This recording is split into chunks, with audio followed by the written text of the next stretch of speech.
বঙ্গবন্ধু আন্তর্জাতিক সম্মেলন কেন্দ্রে শেখ রাসেল জাতীয় শিশু কিশোর পরিষদের অনুষ্ঠানে প্রধানমন্ত্রী শেখ হাসিনা বলেন, রাষ্ট্র ক্ষমতার লোভে বঙ্গবন্ধুকে হত্যা করা হয়েছে, কিন্তু ছোট্ট শিশু রাসেলের কি অপরাধ ছিল? জিয়াউর রহমান 15 আগস্টের খুনিদের পুরস্কৃত করেছেন বলে আবারও অভিযোগ করেন তিনি। এই হত্যাকাণ্ড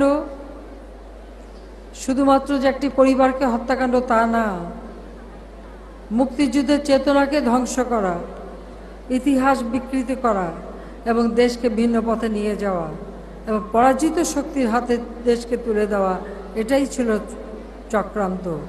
শেখ হাসিনা বলেন, বঙ্গবন্ধু হত্যার বিচারের পর বাংলাদেশ এগিয়ে যাচ্ছে, এদেশে আর 15 আগস্টের মতো রক্তপাত হোক তা চান না বলে উল্লেখ করেন তিনি।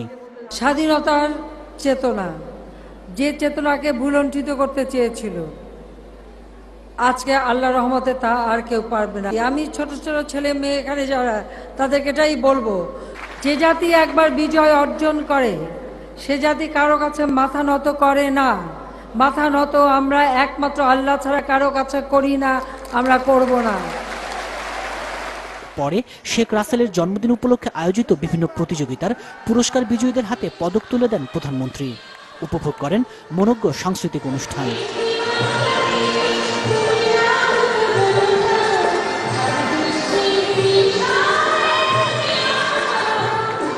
তাইমুর রশিদ, বাংলা ভিশন, ঢাকা।